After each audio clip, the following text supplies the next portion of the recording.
videolõunatund Nõmme raadios. Ja tere maailm ongi lõunatund Nõmme raadios. Olemegi täpselt siin, kus me oleme, peame ja õigel ajal ka veel või kui see õige aeg on alati õige aeg, sest see on meie riigi aeg ja läheb aina õigemaks.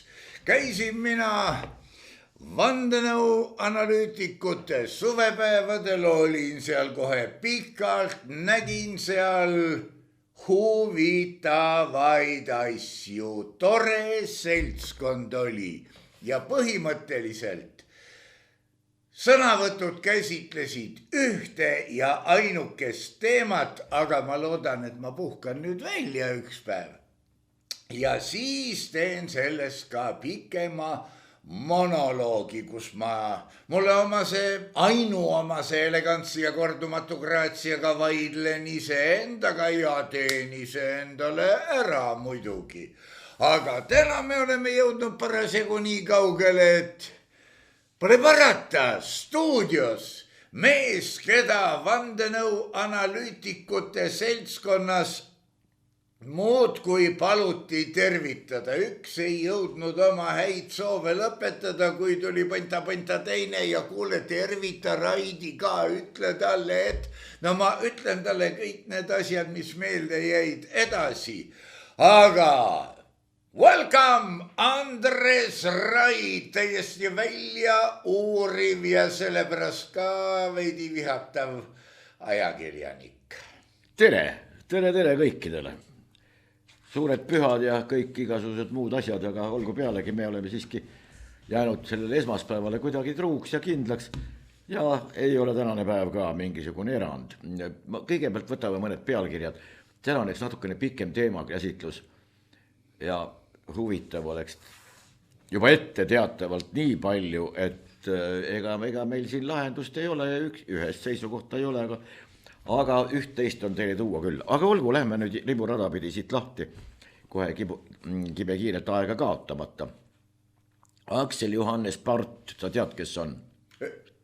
Kes see mulle tuleb ütlema? Ta on nimelt ta on aktivist, aga ta on lisaks sellele Tallinna kommunaalameti või Tallinna keskkonna ja, ma loen nüüd maha, keskkonna ja kommunaalameti osakonna juhataja. Keskkonna ja kommunaalameti osakonna juhataja. Nii, ja tema ütleb niimoodi. Tallinna uued pingid ei ole läbikukkumine. Ma hakkan otsast peale ka enne veel kord tähelepanuks. Me siin võtame seda teksti ette lugeda. Me käsitleme fakti ja ainult fakti, nii nagu ta meid siin fakti. Antud juhul kodanik Part ei huvita meid absoluutselt. Ehkki selles mõttes huvitab, et ta on siiski nagu linnaametnik või just nimelt nagu linnaametnik.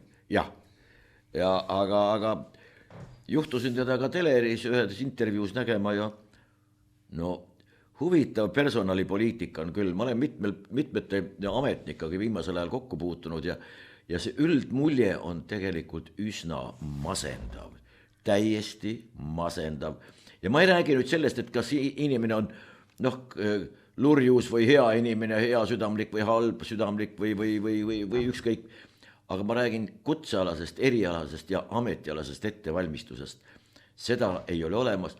Ja eneseväljendusvõime, see muidugi baseerub sellel suuresti, mis peas valmis on küpsenud või küpsetatud. Ta suurel määral esitab seda, aga kui ka see võime, isegi kui on mingid segased asjad, saad aru, et sa oled ametnik, sa võiksid ta selgelt välja öelda ükskõik, et kõik rahule jääksid või midagi. No ei tule välja. See on niskene mind code. See on, võta kas või töötukassa inimesed või võta Tallinna Haridusamet, millega ma olen kokku puutunud, sotsiaalamet. Muide, sotsiaaltöötajad meil ei tea, mis asi on sotsiaalsfäär. See on niisugune kummaline fenomen. Jah, tõepoolest. Aga olgu, tuleme Pardi juurde tagasi.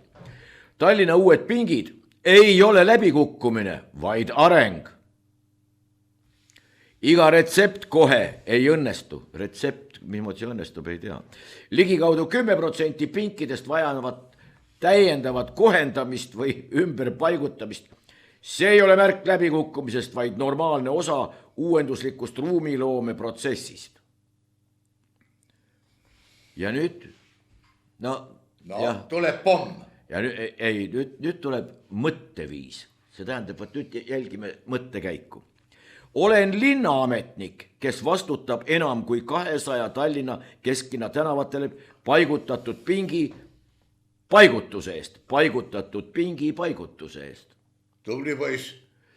Nii, arvestades ulatuslikku tagasisidet, nii toetavat kui kriitilist, on pingisaaga hea näide, mille varal rääkida vastutuse jagunemisest meie ühise linnaruumi kujundamisel.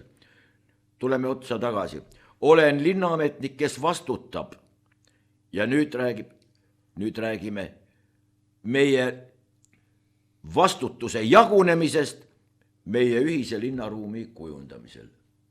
Kõigepealt ta vastutab ja siis see vastutus jaguneb.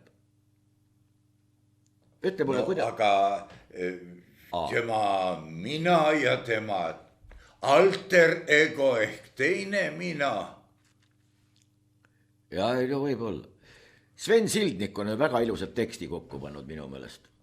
Ja asi on tõsine ja jällegi ei taha midagi omast peast välja mõelda ega juurde panna, aga tõesti nauditav. Ma proovin selle kuidagimoodi talutavalt lihtsalt ette kanda. Keegi pooletoobist ja valitsuse poliitikat vaenav ja alandav isik annab siinkohal teada, et Sotsministeerium on käivitanud uue suure mõistusevastase ja ilge projekti, mis läheb maksumaksjale maksma ligi 1 miljoni. See 1 miljon on sama hästi kui peldikus. Programmi sisuks on heaolutehnoloogia projektidele struktureeritud innovatsiooni toe pakkumine alades vajaduste defineerimisest ja lahendusideede genereerimisest kuni edukaks osutunud lahenduste kasutusele võtuni, ütleb niinimetatud hankedokument. Mida see tähendab? See tähendab seda, et Sotsiaalministeerium enam ei tea, mida vanakestel vaja on. Ei tea, kuidas neid aidata ja maksab selle olulise informatsiooni eest ei tea kellele 1 miljoni, täpsemalt 800 000. Spetsialistid, maailmapäästjad, ajuhiiglased ega teist midagi muud oodata ei olnudki. Ja tõepoolest, aga mulle meeldib iseenesest see tsitaat. Programmi sisuks on heaolutehnoloogia, on plastmasside tehnoloogia, nanotehnoloogia ja on ka heaolutehnoloogia. Ja nende projektidele struktureeritud innovatsioonitoe pakkumine alates vajaduste defineerimisest ja lahenduse ideede genereerimiseks. Ja, see on nad ei tea, mis nad on teinud ja mida nad praegu teevad ja mis sellest saada võib ja sellepärast nad hakkavad uurima, mis see võib-olla on, aga ma kardan, et kuna seda ei ole võimalik välja öelda arusaadavas eesti keeles, siis see on mingisugune tagurpanustamine meie eduedenduse kollapsisse või kuhu. Nüüd Toomas Alatalu on välja pakkunud seoses uue alanud sõjaga ühe sellise projekti. Iraani juhi tapmine võiks praegu selle sõjale punkti panna. Kuidas sa seda tõlgendad? Tähendab, kui meile keegi ei meeldi või no siis võime üles kutsuda, et keegi võib öelda, et näiteks Trumpi maha nottimine võiks sõjale punkti panna või Netanyahu maha nottimine või tähendab, kuidas ma saan aru, kui seda ütleb üks sõdiv pool, et me lööme su sõjapealiku maha, mättasse, kui kätte saame näiteks. No ja edasi. Aga kui seda ütleb keegi kolmandatest riikidest, kas see nüüd ei ole mingisugune nina toppimine teiste asjadesse ilma kartmata, et teine topib oma asja sulle ninasse lõppude lõpuks? Või see ei ole õhutamine või see ei ole, mis sa arvad? No kui nüüd päris siiralt lööme seal selle juhi, seal on igas riigis on ju mingisugused enam-vähem kuidagimoodi valitud, no monarhiates ei ole. Gustav on, Karla on kunn ja ongi kõik. Ja Charles on ka kunn ja kuningas ja ei ole valitav. Muide, pool Inglise parlamendist ei ole valitav, see on lordide koda. noh, tohutu demokraatia ilming muidugi, aga kurat, selle demokraatiaga, aga tead, aga kui me nüüd notime, kutsume üles, et lööme selle maha ja siis see läheb õhutamise paragrahvi alla ja kui selgub, et see on vähegi tõsiselt võetav, siis tuleb kutt kinni panna. Ei no võtti. Nii, aga siis üks pealkiri järjekordselt. Autor on Martin Laine.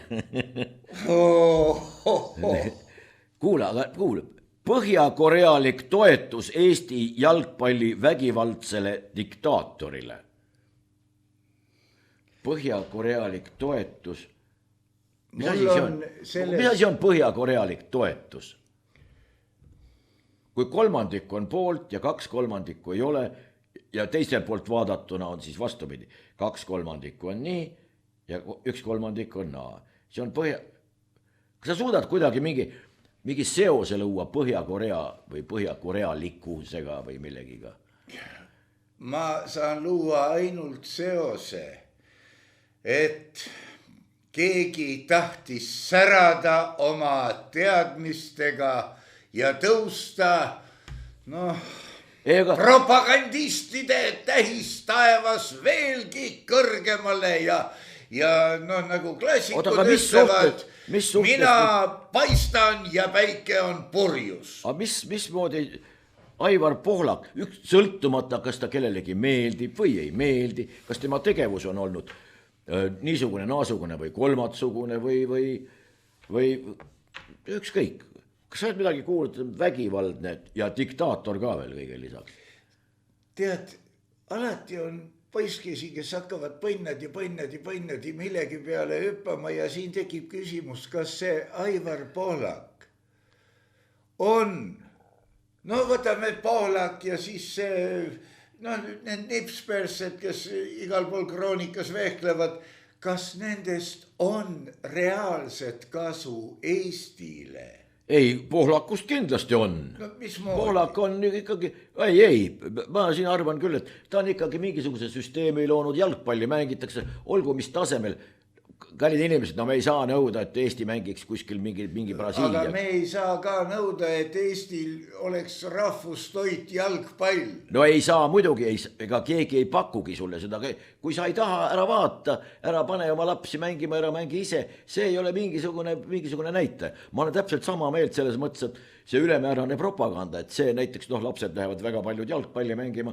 See viib neid muude alade juurest ära, kus nad võiksid olla vägagi tublid, ükskõik on see kergejõustik või raskejõustik või mingisugused alad, kas või maadlus või mingisugused niisugused spordialad, miks mitte.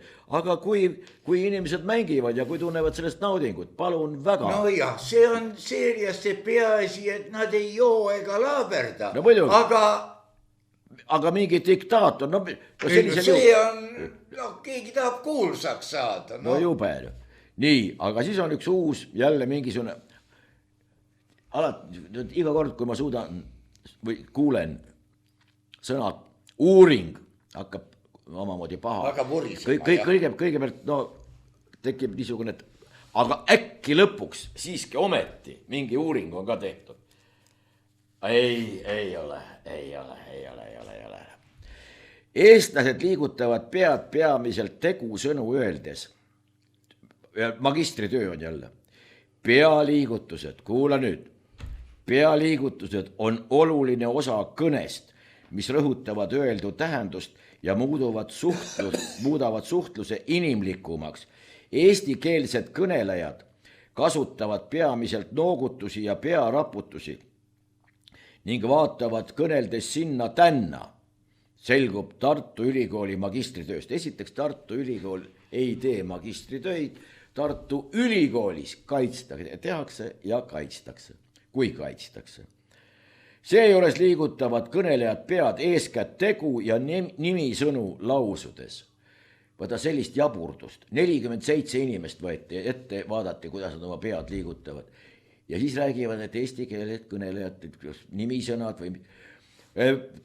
Muide, 3. kursuse tudeng ei tee nimisõnade, omadusõnade, määrsõnade ja igasuguste muude asjade vahet ja deklinatsioonist, konjugatsioonist ei olnud pööramisest ja käänamisest, ei olnud ta kuulnudki. kujuta endale ette, kui 47 siukest, Parkinsoni ja Alzheimeriga vanainimest oleksid olnud uurimise all. nii, pealiigutused on, läheme edasi, see mulle kangesti meeldib. Pealiigutused on suhtlemises tähtis aspekt. Need teevad suhtluse ilmekaks ja elavaks. Me ei räägi ju üldse, et end samal ajal liigutaksime, ilma et me end samal ajal liigutaksime, ütleb Tartu Ülikooli foneetikakorpuse spetsialist ja magistrant Liisa Kaisi, alles on magistrant, aga juba spetsialist. Liigutused jäävad ka varasemate uuringute järgi tahtliku ja tahtmatu käitumise piirimaale, kõneldes vahete vahel, kõneldes filoloogid. Sellestki, mida inimene otse välja ei ütle. Samas on pealiigutusi eesti keeles seni uuritud väga vähe.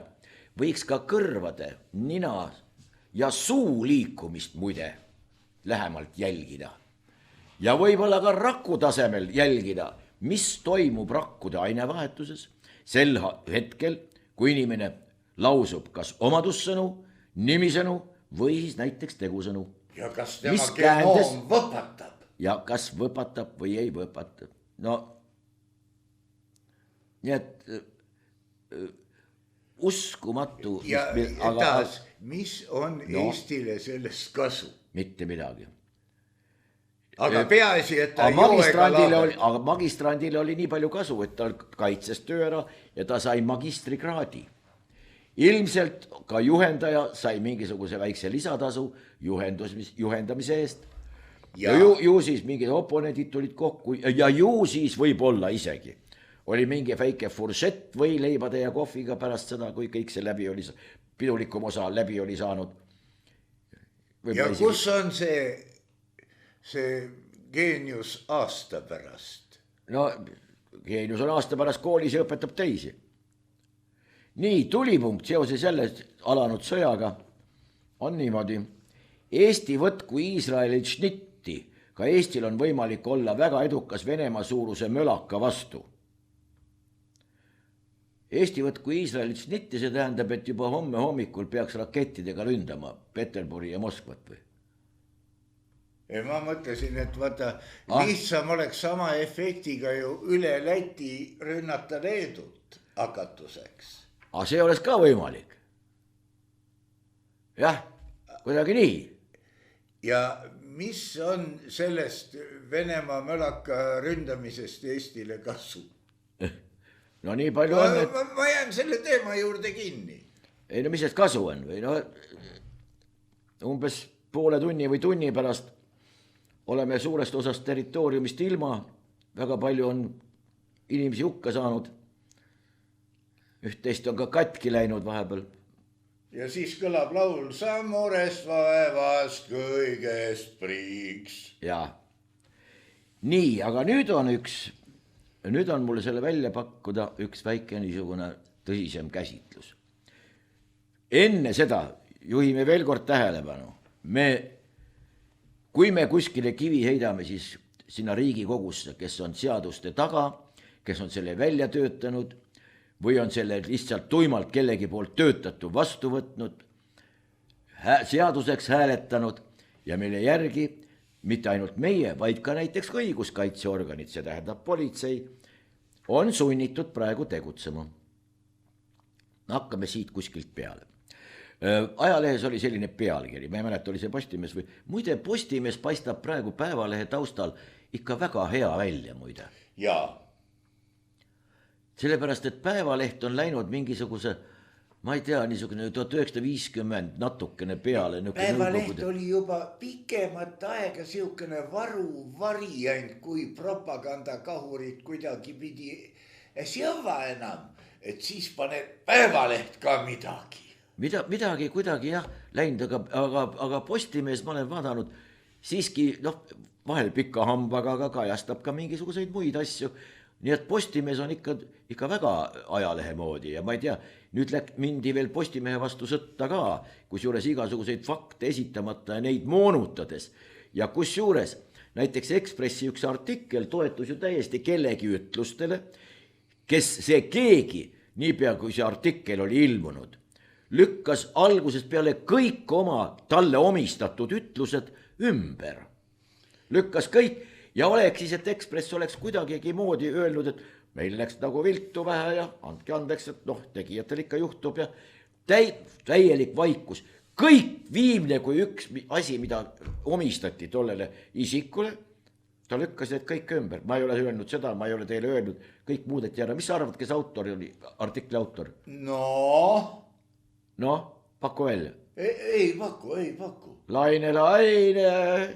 Jälle, usun, aga ma ei uskunud, et teda veel kirjutada lastakse. Ei, vastupidi, ta on praegu kõige popim. Tähendab, kõik on niimoodi, et ei, seda mina oma hinge peale ei võta. Täpselt nii. Kuule, aga nüüd on niisugune pealekiri. Oma riigi lõpp. Eestis algas 85 aasta eest verine okupatsioon. Miks oli riigi mitte kokutajate, vaid kukutajate seas viljandimaalasi. Tegelikult eks kukutajate seas oli mitte ainult viljandimaalasi, seal oli igasuguseid maalasi, ka väljastpoolt toodud inimesi, välismaalasi. Kas välismaalasi oli ka, mitte ainult meie oma maalasi. Jah, midagi ei ole teha, oma maalasi oli ka ja küll. Nüüd me jõuame selle juurde läbi ühe teise loo, mis on iseenesest väärt. See on nüüd natuke pusimist on olnud, on läinud teabenõuded või selgitustaotlused on läinud nii Siseministeeriumisse kui ka Politsei- ja Piirivalveametisse seoses niinimetatud keelatud sümboolika kasutamisega, kas avatud ruumis ja keelatud sümboolika. Alles hiljaaegu oli ka üks artikkel ajalehtedes jälle, kus Narvas korjati ära, kas oli see Georgi lintidega tegemist või oli veel seal midagi muud ka, igal juhul kohalik politseikomissar, vene nimega keegi daam, rääkis, et leiti ja nähti keelatud sümboolikat, keelatud sümboolikat. Ja nüüd selle keelatud sümboolika koha pealt hakkab mingisugune selgus, mõnes mõttes selgus, aga teisest küljest veel suurem segadus tekkima, sellepärast, et siin peaksid olema mingisugused seadused, mis reguleerivad, et üks märk on selline ja teine märk on selline. Näiteks Saksamaal on täiesti kindlad reeglid, et kui sa sealt ikka haakristiga kuskilt välja tuled, siis on selge pilt, et sa oled seadust rikkunud ja see on keelatud. Seda ei tohi olla. Kõik seda teavad, kuivõrd sellest lugu peavad või käituvad vastavalt, ei tea, see on sakslaste asi. Aga need märgid on keelatud. Näiteks holokaustis kahtlemine või selle üle isegi peaaegu arutlemine on täpselt samamoodi kriminaalkorras karistatav. Ja seda õige mitmes riigis. See on nende riikide seadusandlus, meil ei ole selle kohta mitte midagi öelda, vaid neil on seal niimoodi ja meil ainult tõdeda, et neil on niimoodi. Nüüd aga meil ei ole siiamaani, ma olen aru saanud, mitmete vastuste eelnevate juba kirjavahetuste järgi olen aru saanud, et mingisugust nimekirja keelatud. Jah, seda sa oled sümbolitest rääkinud. Täpselt niimoodi. Ja valetamist ma ei ole. Ja hiljaaegu oli ju ka see veel, et Lihulas, veel üks näide siin, Lihulas viirastus haakrist, küsimärk. Politseinik nägi mehe püksirihmal natsi Saksa keelatud sümboolikat. Nii, keelatud sümboolika. Nimekirja pole olemas samas. Mis on keelatud, mis on lubatud. Nii, ja siis tuli välja kohtus lõppude lõpuks, mindi Riigikohtuni välja. Üks härrasmees Tallinnast, kelle mootorratta peal, tagasadula peal oli ka saksa kull, niinimetatud saksa kull, miks ta saksa pidi olema, ei tea. Aga igal juhul jälle üks politseinik seda nägi, kriminaalasi arustati, väärteomenetlus, trahv määrati ja käidi kuni Riigikohtuni välja. Inimesel jätkus tahtmist, juhuslikult oli ka raha ja käis Riigikohtuni välja, sai õiguse. Mingisugust keelatud sümboolikat seal ei olnud isegi haakristi. Neid kotkaid on kasutatud ju ka väga laialdaselt alates, Rooma sõjaväes oli esimesed, kus olid need suurte pikkade. Sumerite juurde. No isegi seal, olid täpselt samamoodi. no midagi teha ei ole. Nii, aga kohtus saavutati õigus ja nüüd Lihulas täpselt samamoodi ja paneme tähele, et siin oli väidetavalt politseinik nägi rihmapandla peal haakristi. Kas see oli nüüd siis avalik mingisugune niisugune demonstreerimine või mismoodi? Ja nüüd ametlik kiri selle kohta. Politseist tuli väga viisakas ja väga õigeaegselt ja selles mõttes tahaks väga antud juhul küll tunnustust avaldada ainult. Ja vastuseks teie selgitustaotlustele selgitan järgnevat. Tõepoolest, 2022. aasta karistusseadust see muudatuse eelnõu koostamisel loobuti konkreetse sümbolite loetelu andmisest. Keelatud ei ole mitte sümbolid, vaid nende eksponeerimine ja eksponeerimise aeg, koht ja viis. See puudutab ka teie taotlusega edastatud valikut sümbolitest. Ma nimelt saatsin sinna mõningad sümbolid ka, et kuidas nendega on. Krist, SS ja Wolfsangel näiteks. Keelatud on demonstreerimise aeg, koht ja viis. Oot, vaat see on nüüd jälle... Oot, nüüd läheme edasi. Keelatud sümboli avalik eksponeerimine tähendab, et see on nähtavaks tehtud avalikult, kuid mitte tingimata avalikus ruumis. Sümboli eksponeerimine on avalik, kui see on potentsiaalselt tajutav määramatule või vähemalt suurele hulgale isikutele. Avalikult toimepanduks tuleb lugeda tegu, kui eksponeeritav sümbol tehakse nähtavaks juurdepääsetavaks kindlaks määramatu arvule isikule, näiteks avalik internetigrupp, või konkretiseerimata isikutele, näiteks kutseteta koosolek. Teisest maailmasõjast pärit saksa sümbolite kasutamine avalikus ruumis võib teatud tingimustel olla karistatav. Ja nüüd mismoodi? Rahvusvahelise kuritoe toetamine ja õigustamine, kui tegemist on agressiooniakti, genotsiidi, isiksuse vastase kuriteo või sõjakuriteo toimepanemisega seotud sümboli avaliku eksponeerimisega, neid tegusid toetaval või õigustaval viisil. Kas nüüd pandla peal olev, mida lõppude lõpuks nagu selgus ei olnudki, see provisoorne, Krist, kas see nüüd oli agressiooni õigustaval ja toetaval viisil esitatud? Kindlasti leidub kuskil keegi, igaühe jaoks on ju kuskil keegi, kes solvub, kes loeb seda oma sugu... Kas sa lähed seda siis uurima sinna juurde, seda pandla peal olevat... Kuule, võib-olla võtaks selle natukene niimoodi ühesemalt ja lihtsamalt. Kõrges eas liputaja pargis. Ütleme, tal see on ka, mida ta liputab, on kaunis sümboolne ja siis ta liputab seda. Teine, aga läheme edasi.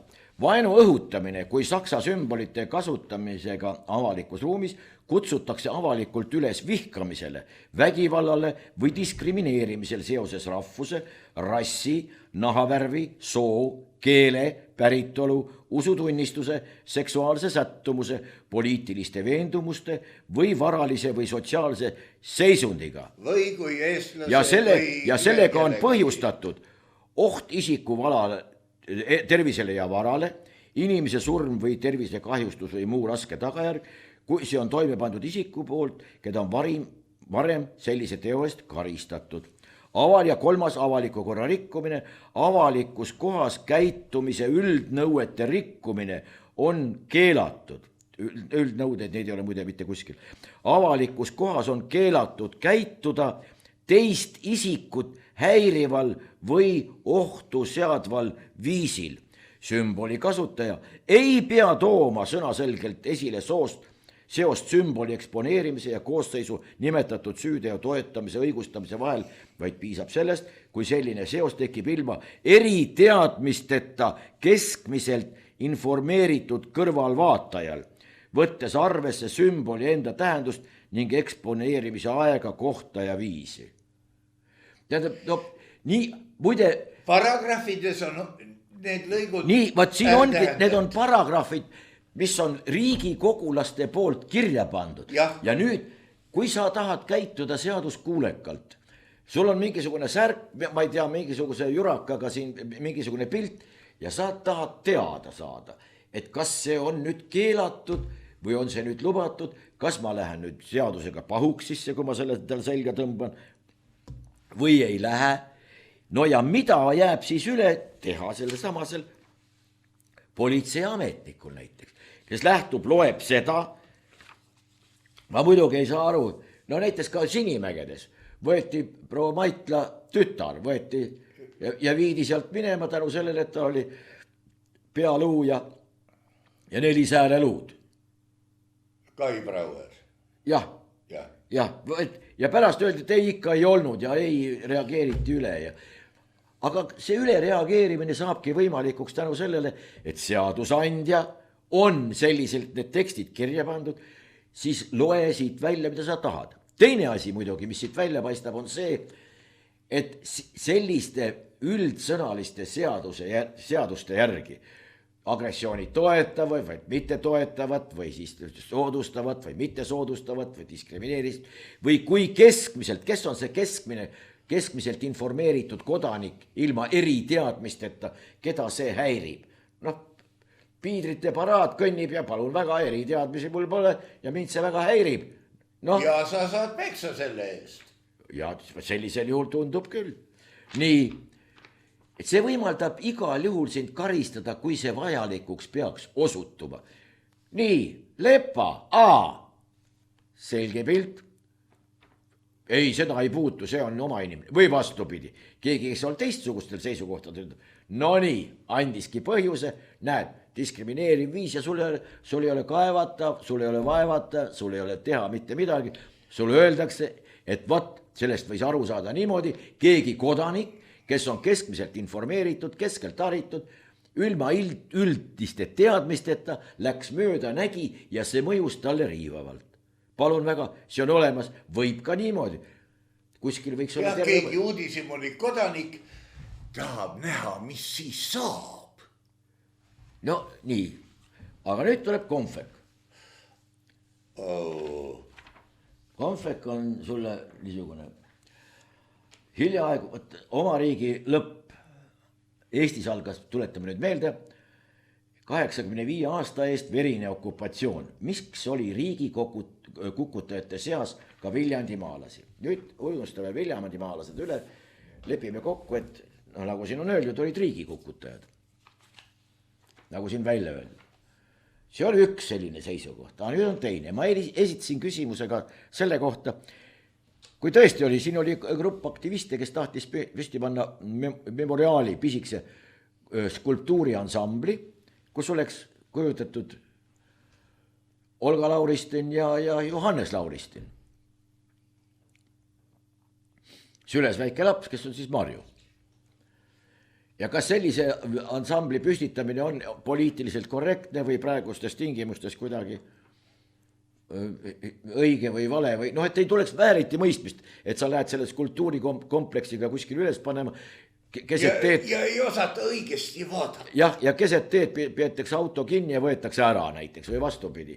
Või ei saa kohalikud aru või ikkagi 85 aastat ja peades silmas Johannes Lauristini varjamatut ja vaieldamatut panust Eesti liitumisel, Nõukogude Liiduga liitumisel või kuidas peab ju ütlema.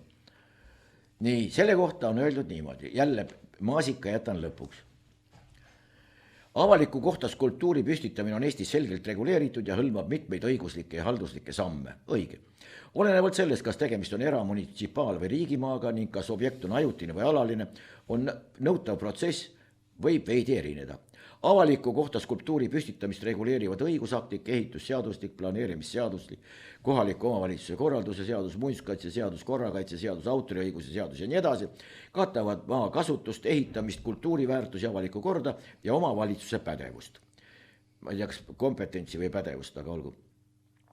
Kui skulptuur sisaldab sümboolikat, näiteks sirp ja vasar, punatäht või isikut, kelle tegevus oli seotud repressioonidega, tuleb väga hoolikalt hinnata, kas sellel on võimalik vaenu õhutav mõju.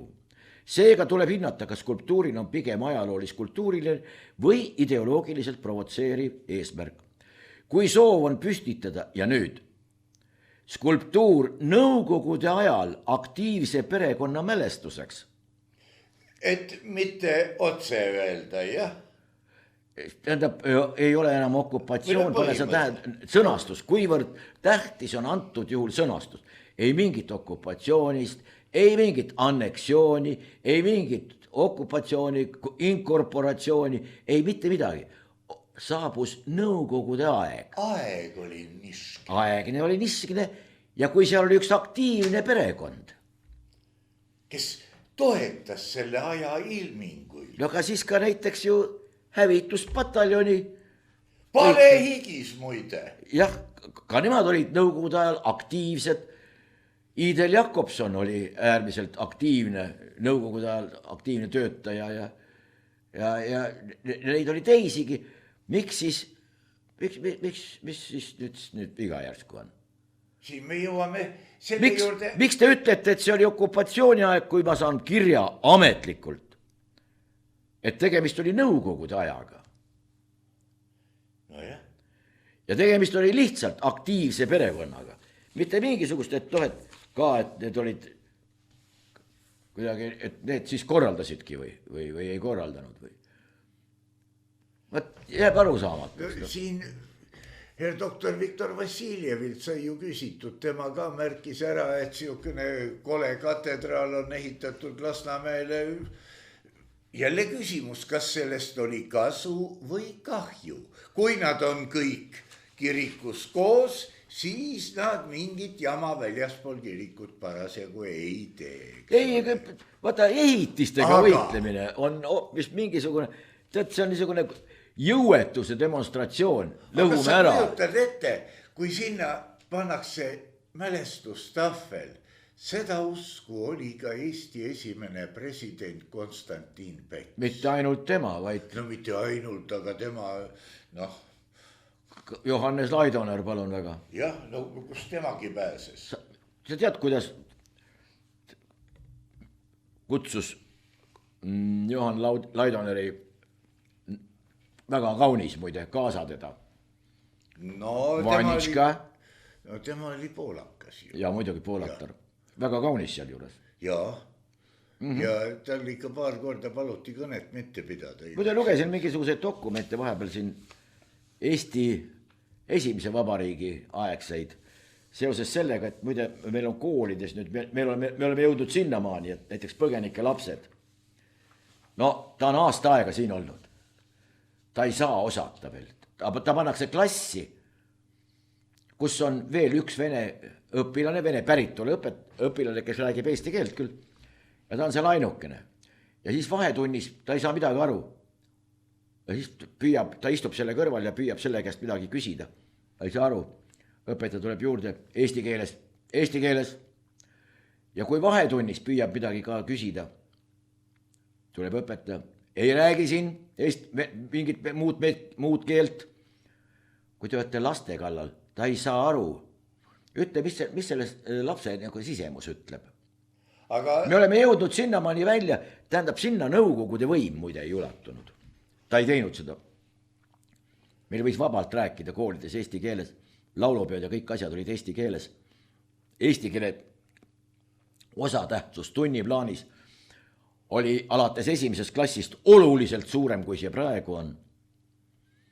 Ma ei räägi üldse ülikooli programmidest, mis on praegu mandunud, ma ei tea, mille tasemele. Igal juhul, mida me õppisime 7. klassis, seda bakalaureuse. Tänase päeval Eesti filoloog muide ei oska, ei tea, ei tunne ja ei ole kuulnudki. Nii et me oleme kuidagi sinnamaani jõudnud välja. Eesti Vabariigis muide koolis oli ametlikult lubatud koolis õpetada, mis sa arvad, mitmes keeles? Ei kujuta ette, vene, saksa, eesti, võimalik, et ka inglise. Saksa. Vabandust, eesti, vene, saksa. Ja 4. Rootsi. Rootsi keeles ja 5. või muus keeles, kui neid õpilasi oma 15 või rohkem kokku tuleb. riigikeel, tuletame meelde, oli tollal eesti keel, õppimiskeelest tahad sisuliselt. Lähed koolimajast välja, seal on eesti keel, riigiasutustes on eesti keel, igal pool on eesti keel, sul perekonnas või omavahel räägi ükskõik mis keelt, aga kui seal riigiasutustega asju ajad, kandideerida tahad või kuskile, siis olgu eesti keel, palun väga, ei olnud mingisugust probleemi. Eesti keel õitses, kui palju oli eesti keeles tehti, Eesti standardkeel seati sisse, tuletama meelde. Ja nii edasi, nii edasi. Praegu on sellel kõik minna lastud. Kuulamiskeelt räägivad meile hariduse eest vastutavad linnaametnikud Jašiniga eesotsas Tallinnas.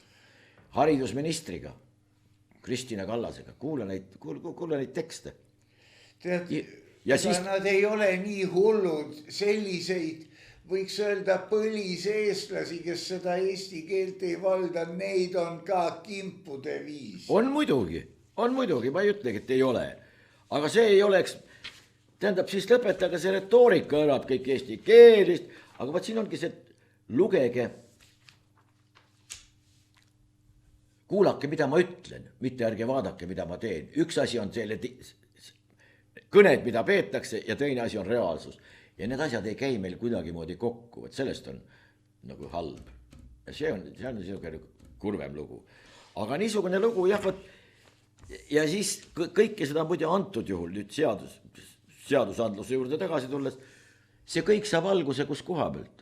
Keegi ametnik kuskil mõtleb välja, Riigikogus tehakse ära, sest Riigikogu, vaata neid nägusid Riigikogus, kui palju on neid, kes viitsivad seal süveneda seadusloomesse, kellel on mingisugune elementaarne ettevalmistus selle koha pealt üleüldse seadusloome, mis üks või teine asi kaasa toob, millised on selle ühe või teise asja tagajärjed, mis siis juhtuma hakkab, mis kohe juhtub ja välja paistab, mis hiljem juhtub ja mis on latentne, ehk kohe välja ei kipugi paistma, aga mille tagajärjed ilmnevad alles ei tea kus ja mingis muus sfääris ja nii edasi, nii edasi.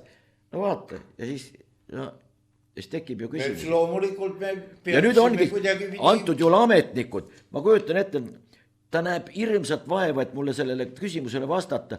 Tal ei olegi mingisugust muud võimalust, kui laduda need paragrahvid ette täpselt sellisel kujul, nagu seadusandja on need kehtestanud ja ongi, kas nüüd on eesmärk jätta vabad käed kohtule, prokuratuurile, karistada siis, kui vaja on ja jätta karistamata siis, kui vaja, tundub, et ei ole vaja praegu.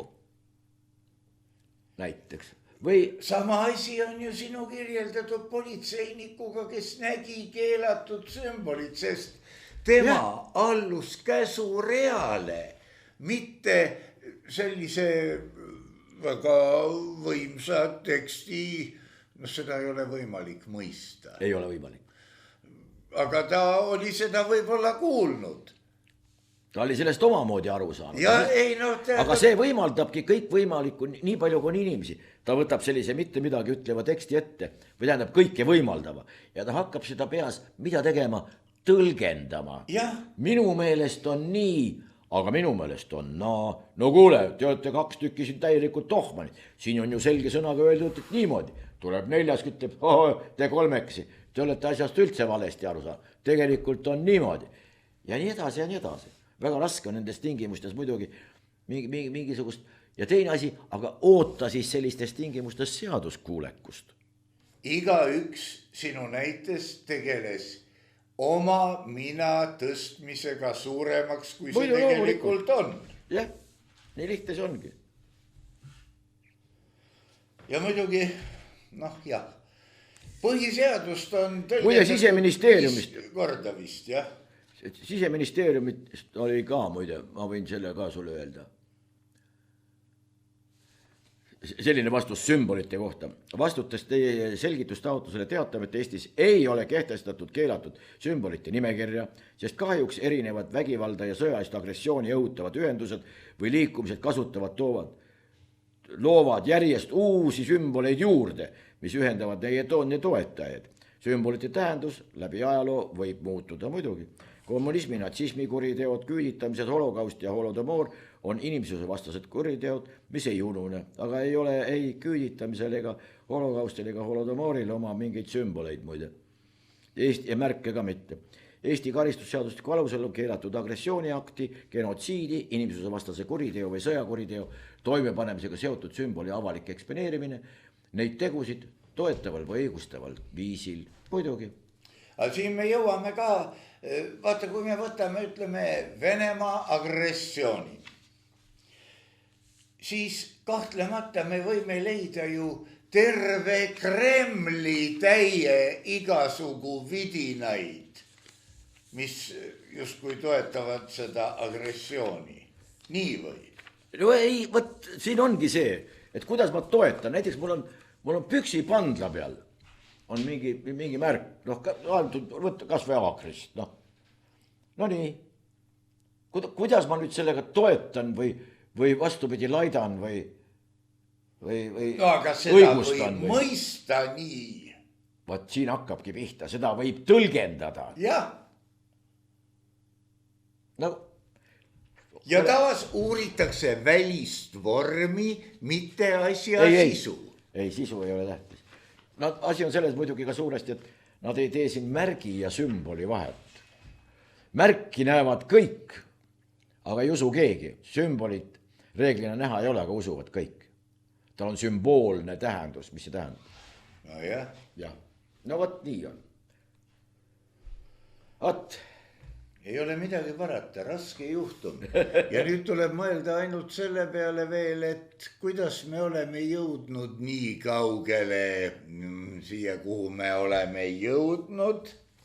Milline võib olla meie edasine arengutee, kui me jätkame, samal kursil, oleme eest väljas viimase tilgani ja enamgi veel.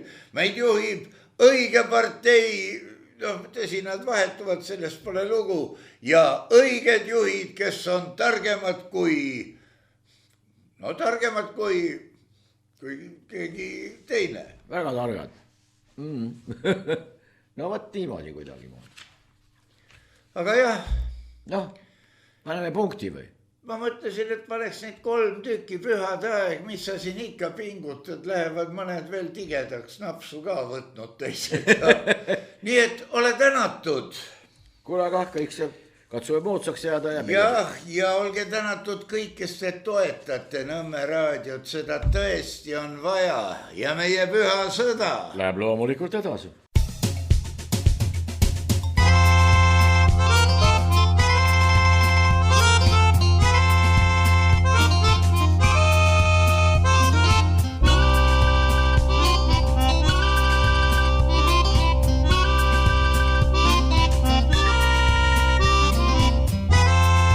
Saade on salvestatud 2025. aastal.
saade on salvestatud 2025. aastal.